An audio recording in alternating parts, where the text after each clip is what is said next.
Okay. Hello, everybody. My name is Jason Scott. Today's flight is to why tech documentaries are impossible and why we have to do them anyway. This is a discussion about the documentary medium that I gleaned in my 4 years of production work on a documentary I just finished, and saying why we have to look at this medium, look at its flaws, work around its flaws, and encourage people to create new ones. The first question, of course, is who the hell are you? My name is, again, Jason Scott. I'm mostly known, I guess, for a site that I run called textfiles.com, which is a collection of BBS-era text files that I started in 1998 because I was wondering whatever happened to my old BBS that I used to go on all the time, and I discussed. Does everyone here know what a BBS is? Anyone here not know what a BBS is? Okay, a BBS. Did you just start having fun with me? I can tell. Look at those eyes. All right, anyway. A BBS is like a single-use website. Anyway. I created that archive of BBS-era information because I saw a gap in history and knowledge, and I, as a person, happened to have collected a lot of that. So it was more a case of seeing that there was a missing piece of a story that all of humanity is kind of telling about itself, and by putting it all up there, I was encouraging other people to add their pieces, and actually that kind of worked out pretty well. I see that the 305 has arrived. So that theme of filling in gaps is part of what drives me, and unfortunately, because I have a bit of an obsessive-compulsive disorder, I kind of start at one end and just keep going until somebody somebody pulls me up sweating, telling me to stop.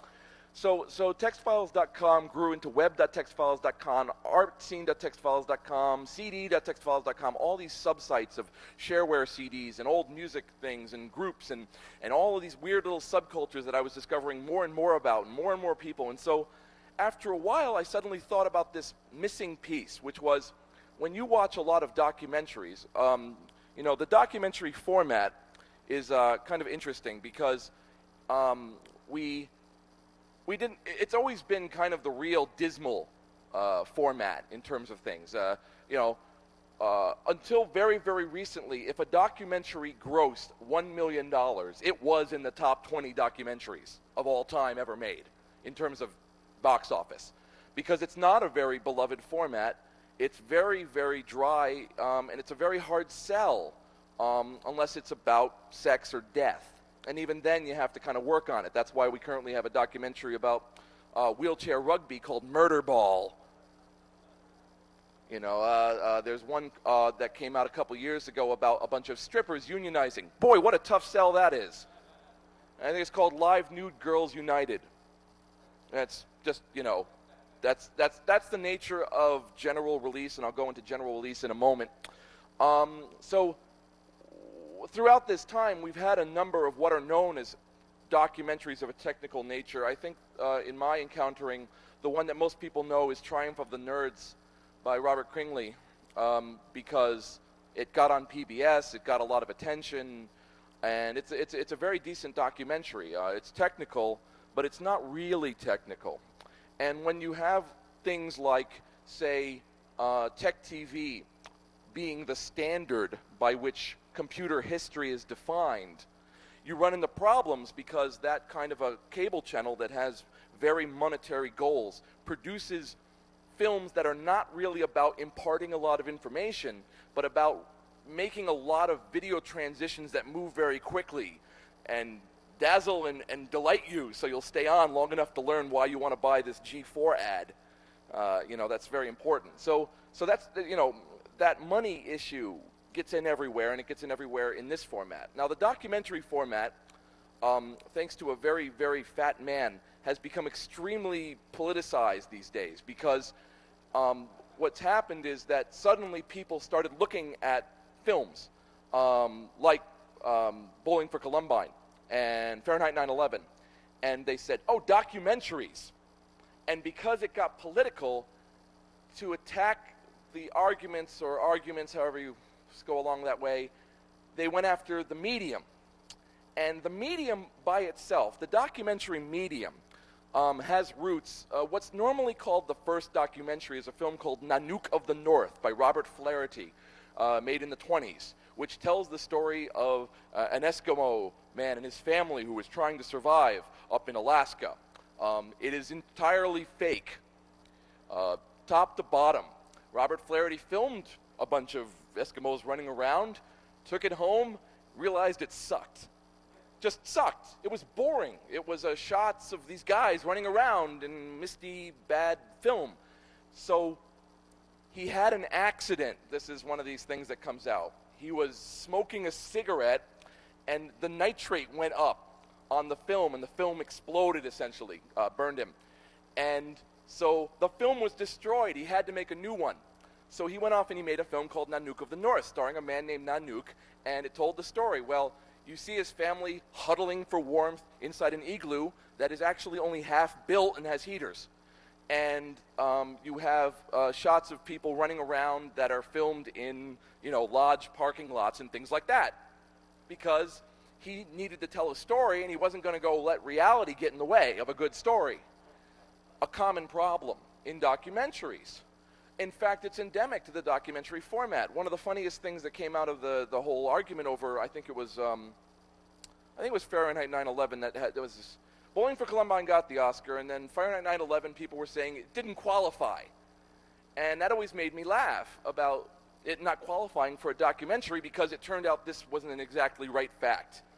And if you go read the Oscar rules for what is a documentary, it is a narrative film that portrays historical facts through recreation, creative editing, and basically narration. Everything does that, right? I mean, that's not a very, very, so the answer is, of course anyone can get an Oscar. And in case you're wondering, I did check and see if I could get an Oscar for this. So in case you're wondering, the way that you qualify to be judged for getting an Oscar, besides, actually making a actually decent film, is you have to broadcast your film on a screen greater than 20 feet in New York and Los Angeles for a period of 2 weeks during the qualifying year without showing it on television or cable. So, in case you're wondering, one of the interesting things about life is we go through life learning about things kind of in a vague surface fashion, and we like to impart a lot of our own internal stories to these things. This is what people do with technical subjects. They think of the story of the PC, and all they think of is once upon a time there were a few computers, and then there was IBM, and then everyone won, and everyone went home, and then there were sound cards. And that's great, because, for some people, they just simply don't care about the subject. As a documentarian, you have to wonder, what will make people want to watch this? Actually, before that, you have to say, what will make the kind of people I'm aiming this for want to watch it? And when you say, well, who are you aiming this for? When you say you want to make a documentary, let's say you want to make a documentary, you insane people. Let's say you just give somebody some money for a documentary. So what ends up happening is you say, well, who is it for? And then, someone will go, everybody. No, don't do that. That doesn't work. People perceive films different ways. Some people are looking at this and going, oh my God, look at that subject matter. That's incredible. I can't believe somebody did this. Other people are like, well, it's cool in here. That's nice. That's great. You can't aim it for everybody. The story I like to tell people was my father's not fond of Bush. So naturally, when Fahrenheit 9/11 came out, I thought, well, what a perfect gift for my father. I'll take him to see Fahrenheit 9/11. Dad, come with me, we'll go. And he lived in one state, and I lived in another. We met in the middle. We went to go see it. And we see it, right? I watch it from my eyes, and he watches it, whatever. And we come out, and I'm a son. I want my father to be happy. But he's walking around like, huh. And I'm like, hey, Dad, did you like the film? And he's like, well, yeah, but they really let Bush off light. And so for me, I watched it, completely different perception. And so when people watch a film, you can't say, oh, well, I'm going to shoot this for everybody. The rule I usually tend to use is, if I was walking down the street and I saw this was here, would I want to see it? And if I walked in and saw it, what about it would make me think it was good? Like if I said, well, no, he got it wrong, he had to do this, and he had to do this, and what rules are you going to lay down? In technical documentaries, the issue is technical people are very hard to please. There is a lot of money in pointing out flaws in technical situations because there are so many details and every single one is important. So it is very easy to hyper-focus on that, and it's very difficult to express how important it is, how important it is that, yeah, you kind of needed a semicolon there. You know, that's why the spaceship flew into the moon, not by it. You know, I mean, I think, there's a beautiful document out there of major bugs. Like they track down, like, why did this satellite hit here? And the answer is, oh, forgot a while loop, you know, and it'll be like that. Technical people want to focus on that minutia. But the video format, for instance, or even the audio format, it's very hard here to describe the actual technical situation. So the natural thing that I did when I went after this was, well, I should focus on technical people. But technical people are even more difficult than technical subjects. And it's a very hard thing. When you do nature photography, you try to tell a story, even though, in fact, the stories tend to be rather dull. Once upon a time, I got eaten. You know, once upon a time, a bunch of us were eating this one boar, and I hit him, and he stopped eating it so I could eat his piece. You know, very simple stuff. But you'll see a nature photographer kind of try to put things together, and he ends up having to put in artifice. The question is, what level of artifice is acceptable when you're telling a story? This is a problem that I've encountered many times in many films. And once Mr. Moore's films got a lot of scrutiny, of course, the narrative utterly fell apart. Because you end up with a problem of you're trying to tell, you've got the parallel tracks of the point you're trying to get across and what reality ended up giving you. And how different those are defines your skill as a filmmaker. In other words, sometimes when I started this film, I started out really kind of not knowing what I was going to go with it. All I knew was, in my particular case, bulletin board systems were composed of people.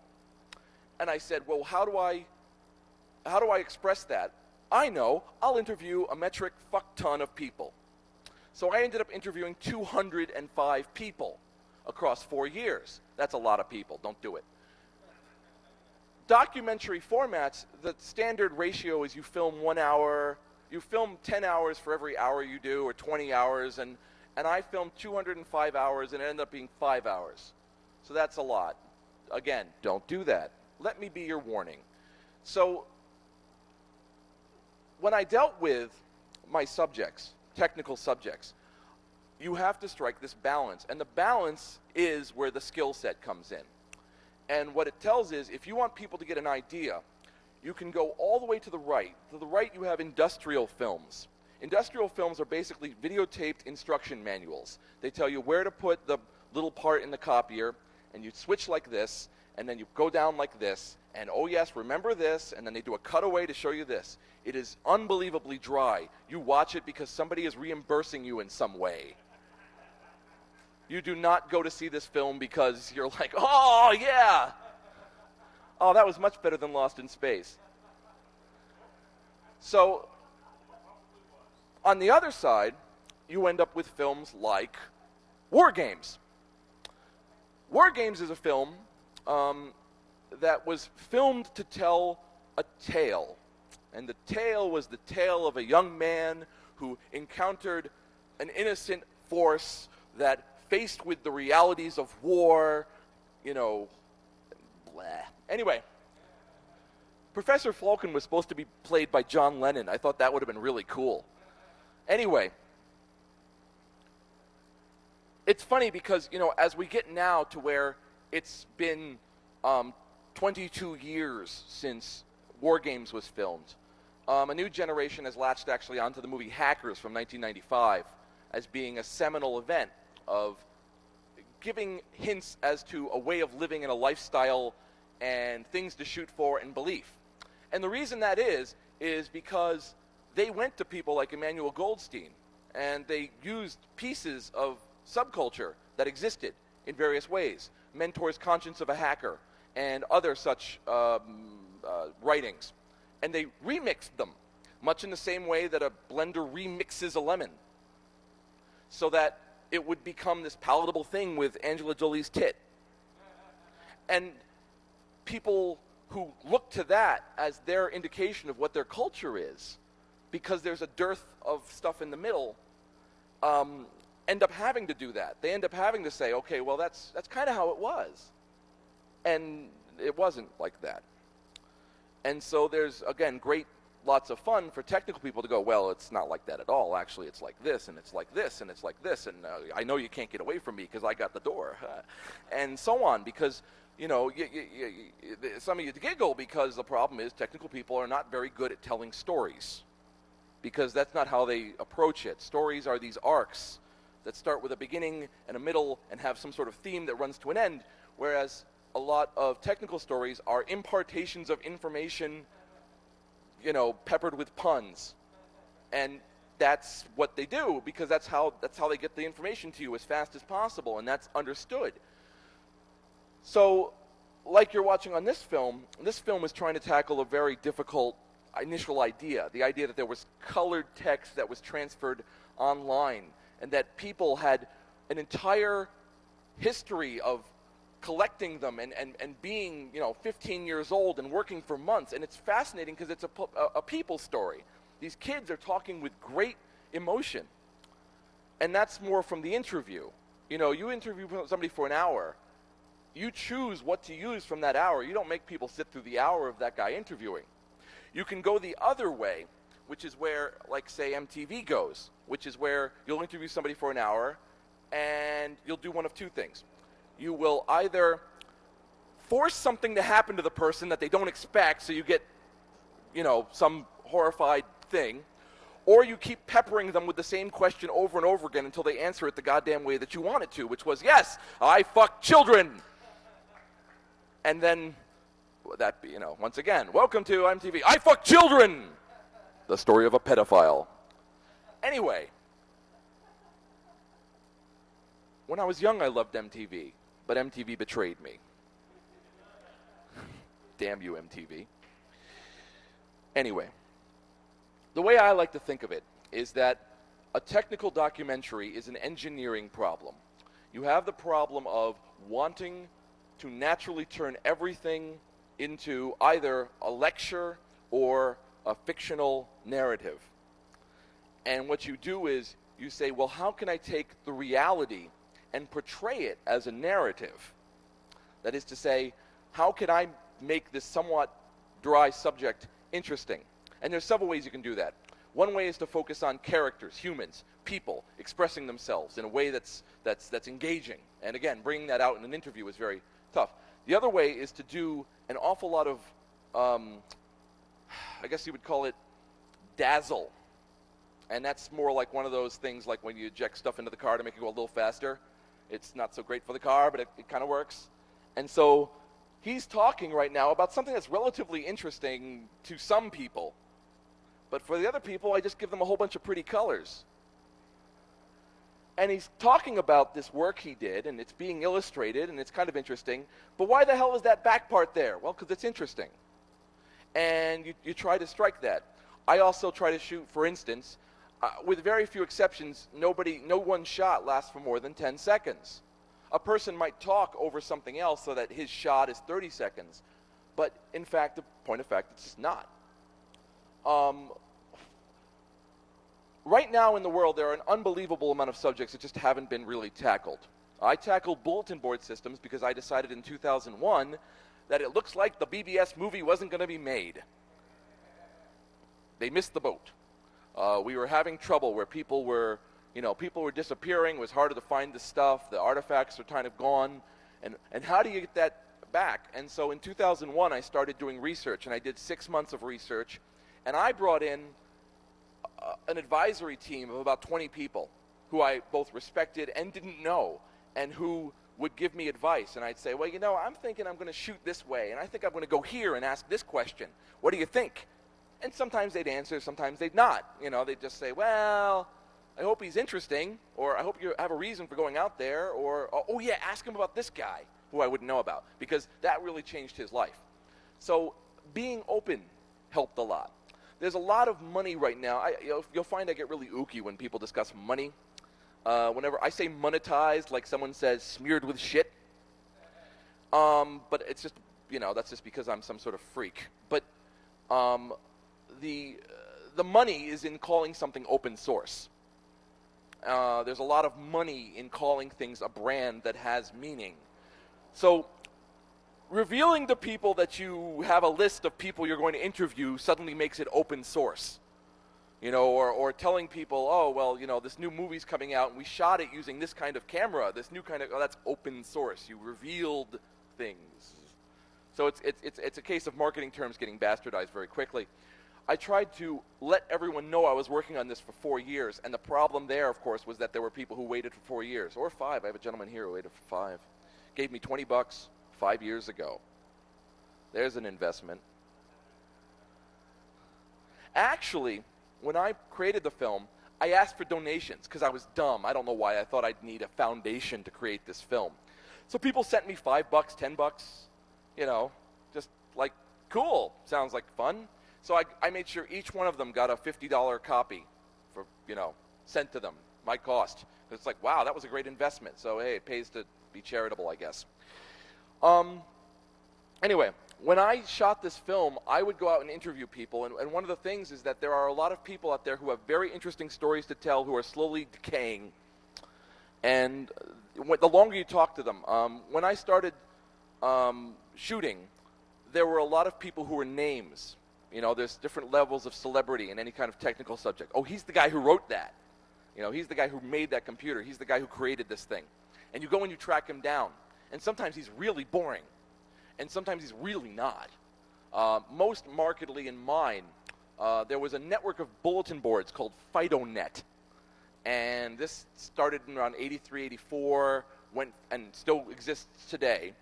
And it's this beautiful, self-grown volunteer network of people all around the world who created this bulletin board system network.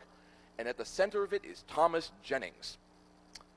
And Tom Jennings is fucking nuts. He is a gay, badass, skate punk, vegetarian, fuck you, anarchist who did this because, god damn it, it's great to write a goddamn network because fuck everybody. That's interesting. And I don't think a lot of people knew that when they were doing it. So when I interviewed him, he was amazing to a person who's, looking at things as like, is this interesting? So he's just this beautiful, profane man who I used in my way to tell a story around him. The question becomes, how do you translate that? And I wasn't going to do this. I'm going to do it afterwards. I'll play a sequence after I'm done. Here's an example. The documentary format has editing. What that means is you take 2 separate recordings of events in time and you place them together. And they didn't happen one after the other, but you put them together. I know this sounds basic, but it's so easy to forget that. A good example of a documentary that really does this a lot is something called MTV Cribs. I don't know how many people know MTV Cribs. MTV Cribs is supposed to be a documentary about the homes of stars. Yeah, okay, so for instance, there was the case where basically they go in and they shoot, right? They shoot footage with steady cams and stuff of these guys' houses. And they're like, yeah, so this is where the magic happens. This is my bedroom. This is my pool. This is my kitchen. And it's fascinating. Look what they have in their kitchen. Look what they have in their fridge. Look what they have here. They've got hangings, Well, recently, I believe it was Usher. I don't care if I'm smearing him. It's some other guy like Usher. Usher or an Usher-like being had a little lawsuit occur. Turns out Usher rented an island for $350,000 for 2 days. It's an expensive island. Nice island, though. First day, he shot MTV Cribs there to show his home. This only came out because the second day he had a party with 2,000 fucking people and they were having trouble getting condoms out of palm trees and all that. So, right? I mean, here you'll see this documentary format where he's supposed to be describing reality to you, but MTV and he have agreed to 100% completely create a false reality. Now you compare that to when they interview, I think it was Ted Nugent. Now Ted Nugent's in a house that it's fucking Ted Nugent's house. Because you can't rent that many animal heads. You have to get a clearance, from the TSA to ship that many guns to a shooting location to shoot your documentary. It's Ted Nugent's fucking house. It's real. You go through it and you're like, oh my God. Oh my God. A PETA member would like explode into flames walking in here. So that even a person who's watching it who's not technically oriented towards documentaries or thinking of them that way, they get it in their mind. They're like, this guy's house has 4 pieces of furniture. That's fake. Even if you got a really good maid, that's fake. But this other guy's house, full of little things, and they've obviously sorted up and cleaned things and dusted them, that's his house. That kind of visceral reaction comes from right here, and it's very hard to fake. And so when I shot people, when I filmed people, I would ask them questions, and they knew, talking to me, that it was somewhat unlikely I was going to fuck them. That's very important to note because one of the standard method of communication in film media is fucking people over, where you convince people something is going to be a certain way so that you can get the thing you want, which is antithetical to their needs. This is part of, by the way, I should mention, I went to film school. Emerson College, Boston, film class of 1992, mass communications, concentration in film. I immediately decided not to go into film. Dad was so happy. I instead went into video games, which, by the way, is worse than film, but it's film. Yeah, at that time. So I went to work for a company called Psygnosis, and they had all sorts of beautiful things, and I thought it was like film, but it wasn't. It was just mean. And so I didn't actually make films for a long time. I didn't want to, because the more I learned about the film industry, because, after a while, they take you away from, oh, look how beautiful Citizen Kane is, to around your junior year. With like, so this is how the film industry works. And you're like, It's like petting the bunny and then seeing the inside of the bunny. Bunny ain't cute no more, even if they put the bunny back like they did before. Okay, so so I got tired of looking at the inside of the bunny, and instead I went into computers. And computers have been very well by me and have actually been rather lucrative. And because of that, I could afford to have a stupid hobby. I don't drink, I don't smoke, I don't do drugs, I don't do PowerPoint. So, yeah. So what ended up happening instead was that, I got into like doing little projects and doing film projects and computer projects. So when I decided I was going to do this documentary, I was like, I guess I'll do it. I guess I'll use that damn film degree. Now, ironically, I've had people say, well, is this your first film? The answer is no. I had a film play at Sundance. And they're like, ooh, that's really impressive. It was a 2-minute film I did for a comedy troupe in 1993. It is a Schoolhouse Rock animation about the Kennedy assassination. And what happened was that Comedy Central bought it and played it on the 30th anniversary across the weekend. For that, 5 of us got the princely sum of $1,200, and they got the rights for 1 year, and they proceeded to play it 300 times, because it's 2 minutes long. They could shove it everywhere. So that was my introduction to the industry.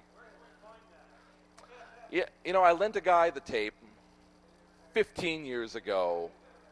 Every year, like clockwork, he apologizes and says he's going to get it to me. I just have to get it off the 16mm film. I used to do stuff in film. When I shot this, I shot it using film techniques. That's why everyone looks kind of goofy, because I use indirect lighting and shots like that. That is 9 processors, by the way. Give you an example of artifice. That shot right there, dark as crap, didn't look good, he wasn't there. I've applied softening filters, lightening filters, highlight filters, everything to make him look like it. But no, it's real. And there's a lot of that, a lot of noise reduction. You take what you can. When you're a one-man crew, you make an enormous amount of mistakes. Anyway, so when I decided to actually shoot this film, I hadn't even looked at that for 10 years, but I had a pretty good salary, and I could afford to pretty much do it myself. Budget-wise, because I engineered it, this film, okay, when I made this film, how many people here were at my talk last year? 2, 3, 4, 5, okay, good, all right. Thank you very much. The film, when I saw the film, I decided that I was going to make a film that was, when people make a film, they want it to be like an hour and a half, because that's what plays in theaters. But I was like, fuck theaters. I don't need to put them in theaters. I'll put it on DVD. What a delightful format. Boy, DVD got the hivvies.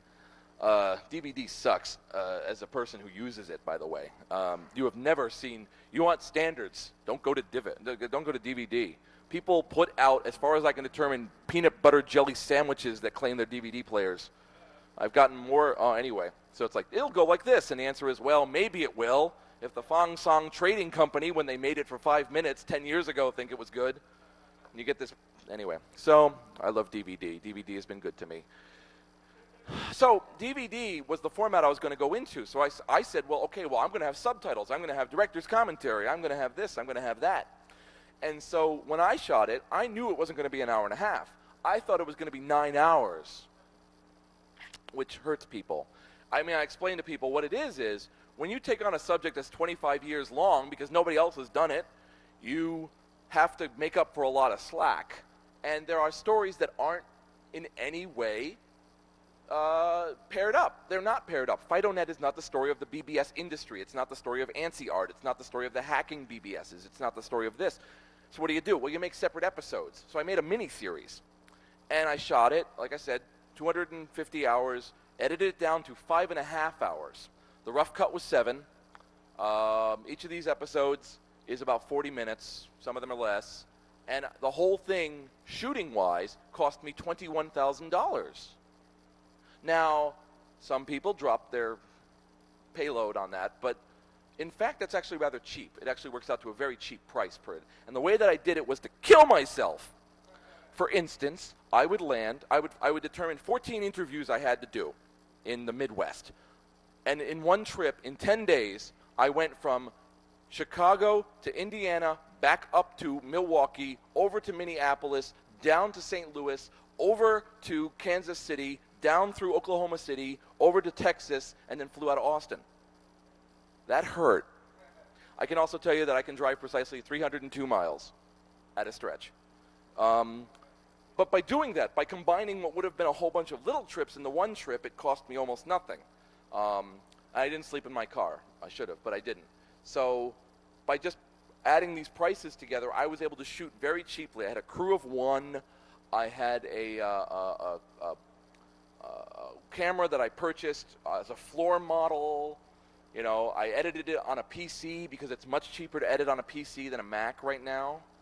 I shot, I guess for anyone who cares, I used a product called Vegas Video, and I had a PC, a 1 gigahertz PC, and 4 terabytes of USB storage. And I lost 14 drives in the 2 years of editing.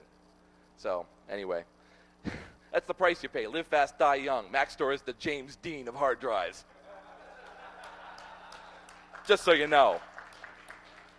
It tries to seduce you with, look, I'm $50 and 200 gigs. And then the next day, I'm not feeling too good, man. Jesus, man, I can't feel anything right now. So that's, the things you learn when you put things through stress tests. I had people going like I had one time where I was really pissed because I put 205 gigabytes of footage on something and it died. It was like, here's your data, foot. And I went on IRC bitching, which is a mistake, by the way. IRC will bitch you right back. And someone was like, you dumb fuck, they're not meant to be used that way. That tells you a lot about customer expectation, doesn't it? Hard drives aren't meant to store data, you dumb fuck. Anyway, so one of the side effects of me going through and doing this as a one-man crew is that I interviewed a lot of people who had never been interviewed before and people who'd always been interviewed, like been interviewed for all their life. And so when they met me, there was like, oh, here's some guy. And there's an old quote in the movie industry which says that honesty is the most important thing in the film industry. And once you can fake that, you're golden. And so I was very honest, and in fact I was very honest, and I made I offered a lot of things that people didn't normally get when you deal with media. I told people, after I've interviewed you, even though you've signed a release, if after 1 month, up to 1 month preferably, you think you said something you didn't like, tell me and I will erase it off the tape. Because I'm not going to hurt you for my film. I'll get 4 other guys to say what you said that you're not comfortable saying. I don't need you to get in trouble with your buddies. And a lot of people, I would explain to them what I was doing, and I would send them cuts and say, okay, I'm going to use you this way. Is that okay? I also had what I called the jerk crank index, which was if I made somebody say something funny and that made them look weird, they had to be somewhere else saying something smart. If I couldn't find that, I wouldn't use it. Because, and the thing is, that's antithetical to how a lot of films work. These films work that way.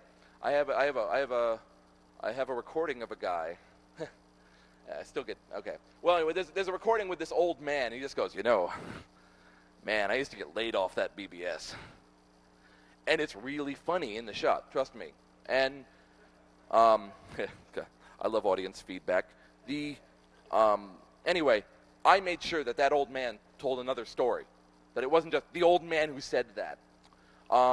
And at the end of the day, if people do not get these stories on tape, they disappear, and what you end up with are very, very, I would almost call them, cliff notes of history. You say, well, there used to be this, and that's it. That's all they'll say. Ward Christensen, he invented the BBS. And there is a massive story behind why he did it, how he did it, involving a snowstorm, and it being, Chicago. And because he couldn't get to the guy's house, he was like, let's just write something to transfer files. Wouldn't that be neat? And this whole industry rises up from that guy. And there's things before him, and there's things after him that are actually very important. He actually got the idea for BBSs off the ARPANET. The ARPANET was around. He was on the list because he had written Xmodem, and he was kick-ass for doing that. And so they gave him an ARPANET account, and everyone was saying, wouldn't it be a great idea to have something where you could use these little toy computers and leave messages on them? And he was like, hey. And he was like, so when's anyone going to do it?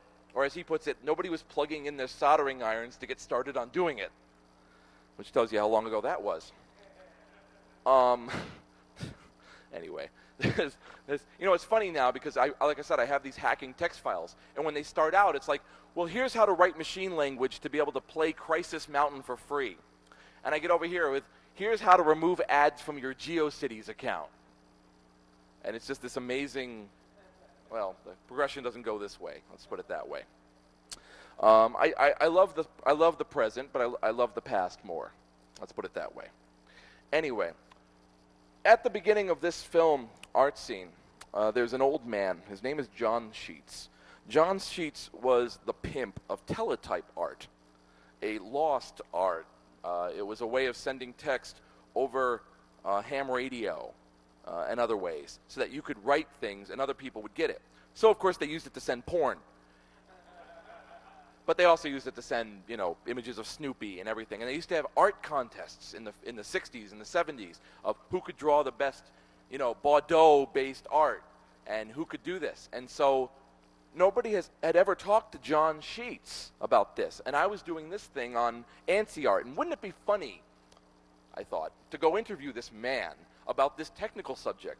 And when I got there, he was stunned that I had driven from Boston to New Jersey for him. And he had all this old art out that nobody had really seen. And I interviewed him for 1 hour, asked him all about it. He talked about his family and working on this stuff and everything else. And then I did that, and I never saw him again. I went away, and I edited. And this year, I went to go give him his free copy, and I discovered he had died.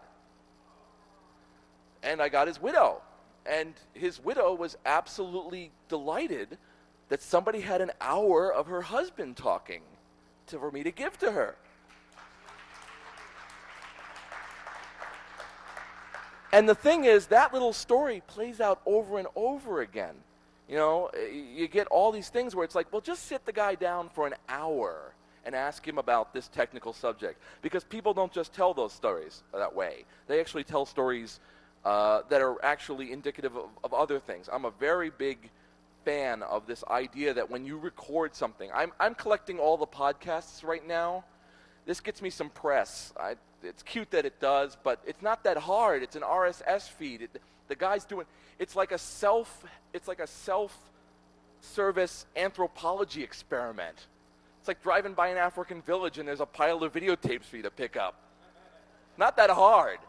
I have a little bash shell script. I'm currently collecting 4,800 podcasts. It's something like 600 gigs now or something. Why? Why not? And people go, well, they're boring.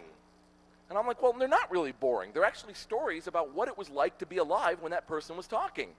It's supposed to be about wine, the wine cast. But no, it's actually kind of about his friends and how they had wine together and what it was like to be alive in 2005 and order wine and be at this place and places that won't be there anymore. We live on shifting sand that disappears. And people, they don't want to hear that, of course, and that's why it's used to sell, cigarettes. But, it's one of those things where people don't really think that through. And the answer is, I will not live to see a lot of the results of the work I'm doing. Like where somebody, people, I'm like, if you think it's difficult, if you think it's difficult to tell the BBS story in 2005, imagine trying to tell it in 2050,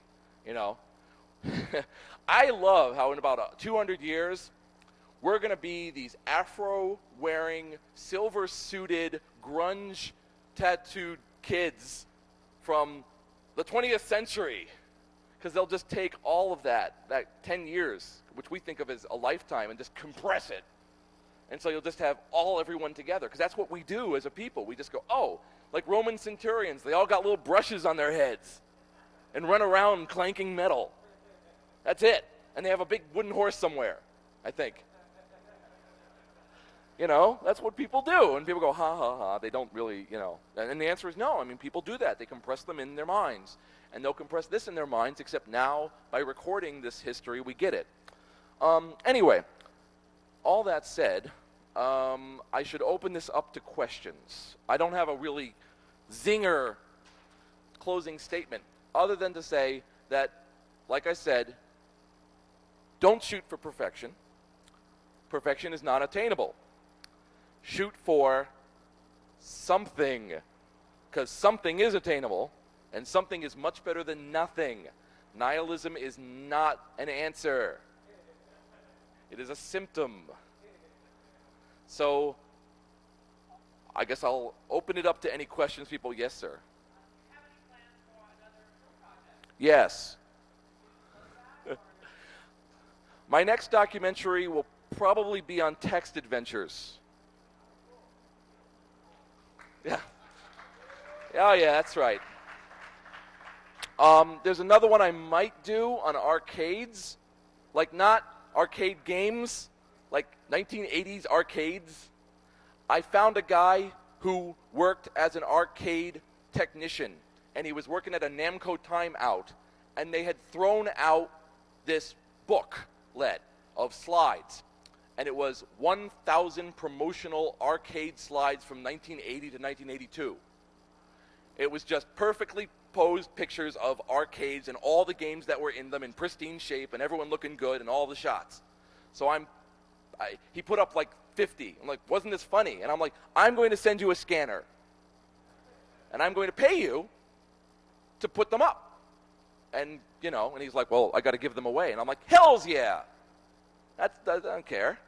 Do that.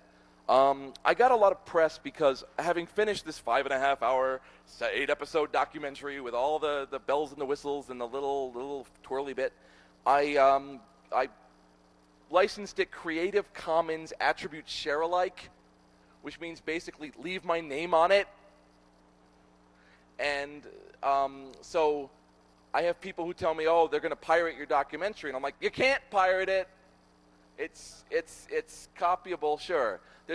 Oh yeah, I should say that. When you go through, this is an important thing in life. If you always dream of doing something and you do it, take the extra time to do all the things you promised yourself you were going to do. Even if by the time you do it, you're a bitter old man who can't walk very well, do it anyway. So if it's like, when I own a car, my car is going to have the shiniest gas cap ever. And when you get older, you're like, well, that's a stupid thing to want. Get yourself a shiny gas cap. What's it hurt? Well, when I got this thing, I was like, I'm not going to have any menus you can't get out of. I'm not going to have any fucking FBI warning. I'm not going to have it be region encoded because that's the stupidest fucking thing I've ever seen. So it's region 0.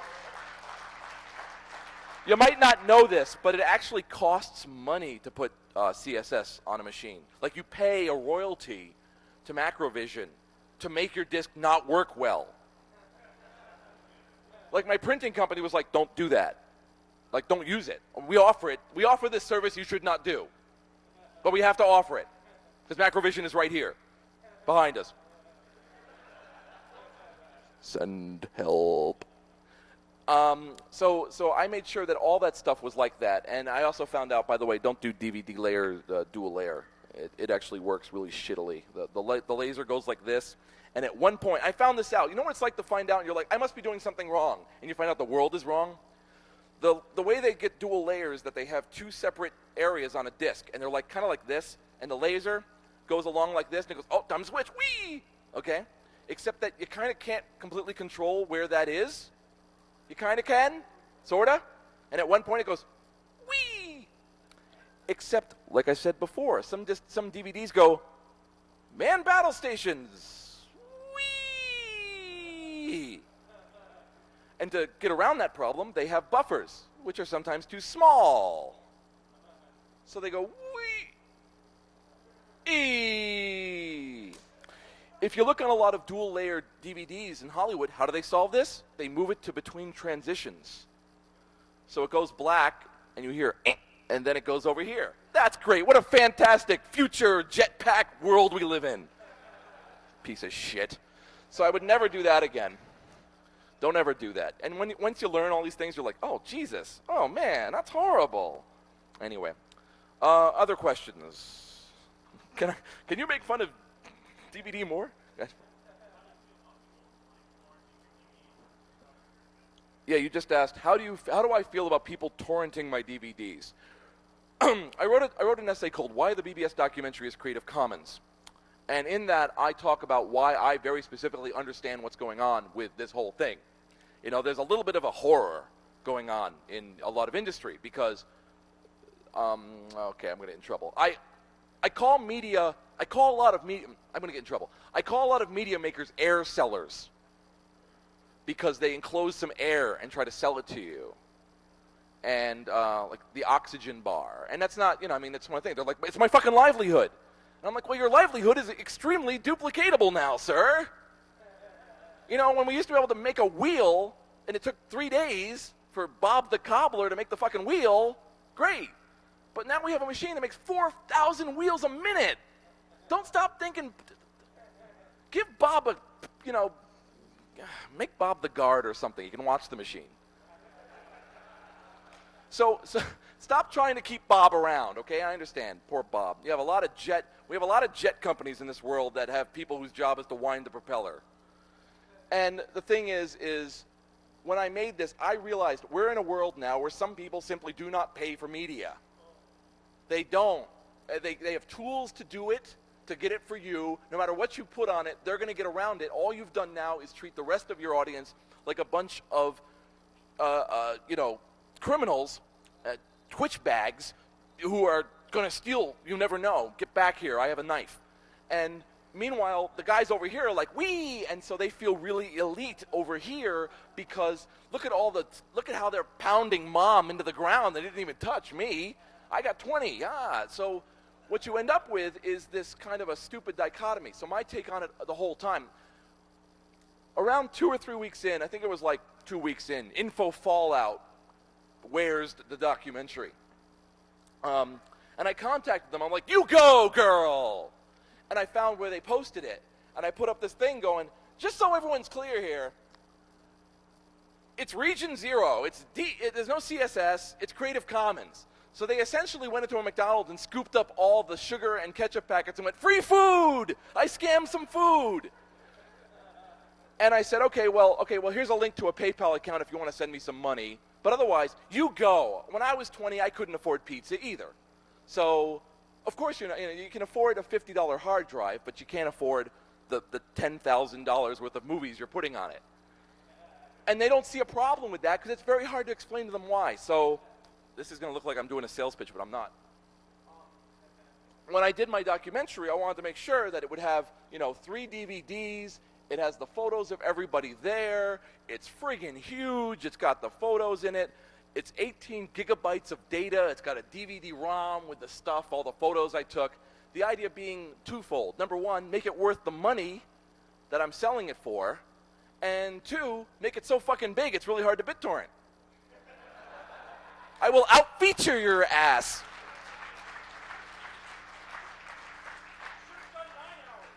The 9 hours. Some people, some people, they're quite happy to watch a postage stamp size rip of your film with no subtitles. And trying to convince those people that they want to spend $50 on anything is impossible. So I don't do that. So when I saw the BitTorrent thing, I just hopped right on there. And I was like, hey! And I have the NFO framed. And I've talked to the kid. And the kid's like, I hope to be like you. And I'm like, yeah, ripped off like you. Anyway, no, I didn't.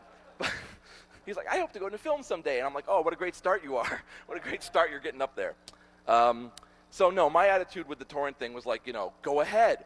At worst, I get mail from kids. I got mail from a kid just recently. He was like, I'm 17. I never used BBSs. This is the best fucking documentary I've ever seen. I downloaded off a BitTorrent site. It's great. Wow, thanks for making this thing. I'm like, oh, at worst, it makes me sad, actually. I had a school write to me. They had purchased a copy, and they said, can we show this to the kids? May we show this to the kids? And I was like, you can make copies for I wrote this big thing back where I'm like, you can make copies for the teachers so they can all evaluate it. You can have a fundraiser where you charge money to show it to everybody. You can edit it to take out the profanity, which is, pretty big in some places, to show it to the kid. Do what you need to do. You bought it. You own it. It's a piece of fabric in your house. Cut it up. Put it somewhere. Put it on your front yard. Don't come back to the fabric maker going, please.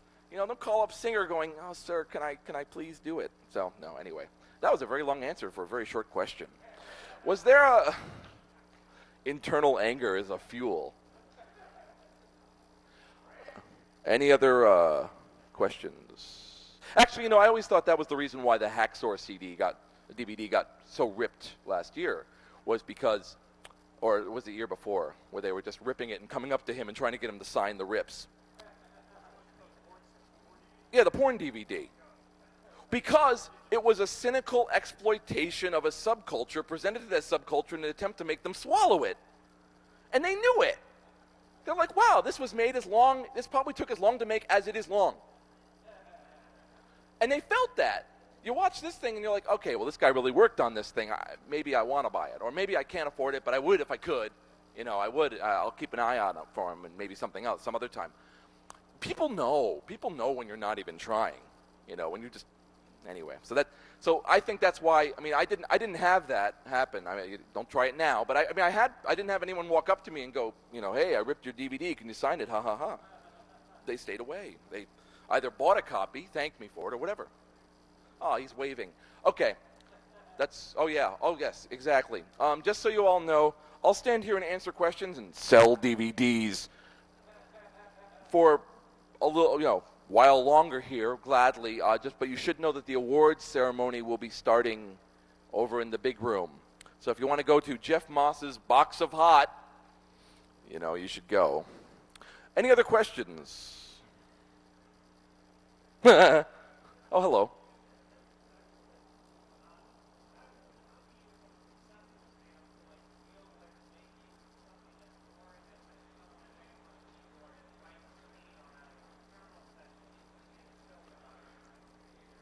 How do I make something as boring as somebody typing on a computer and looking at a screen interesting in a film environment?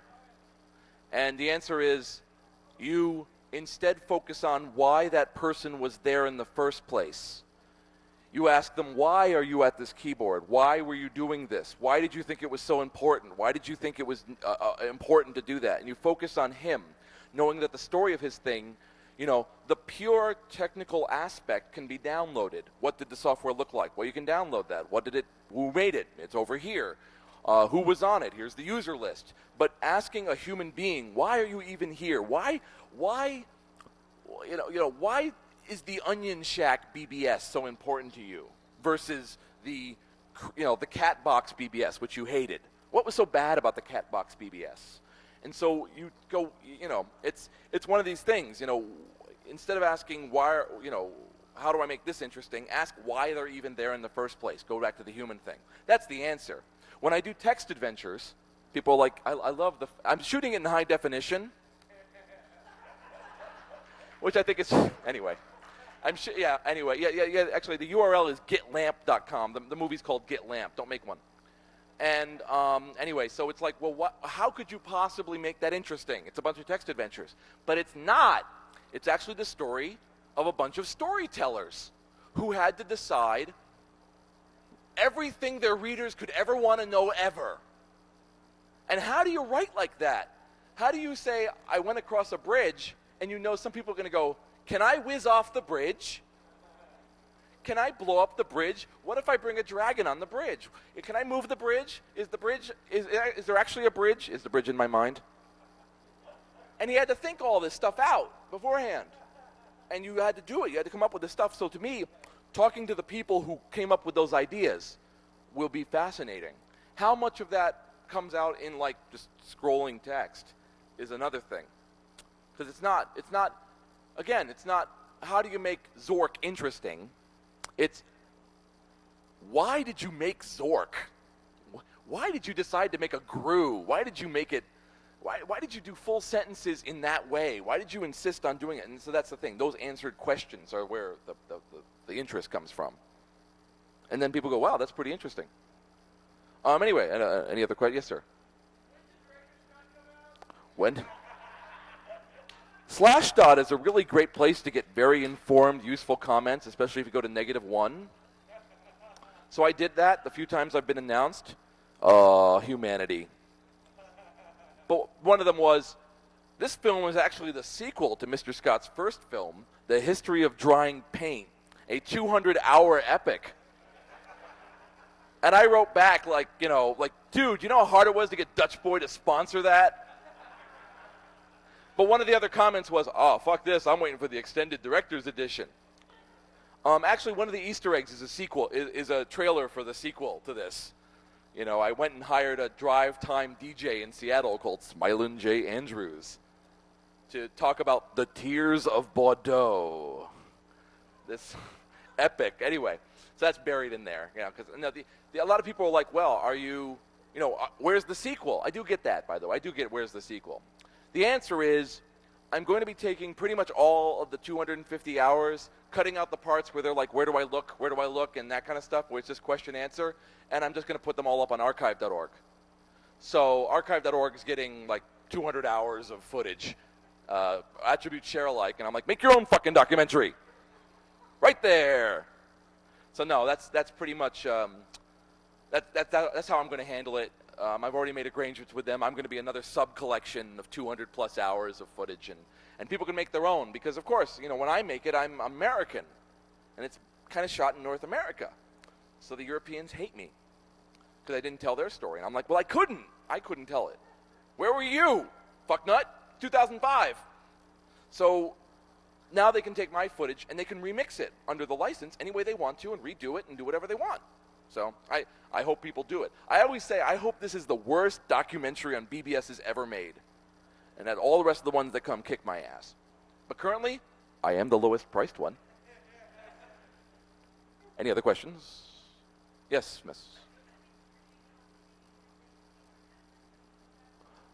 Okay, Netflix, what was the other one you said?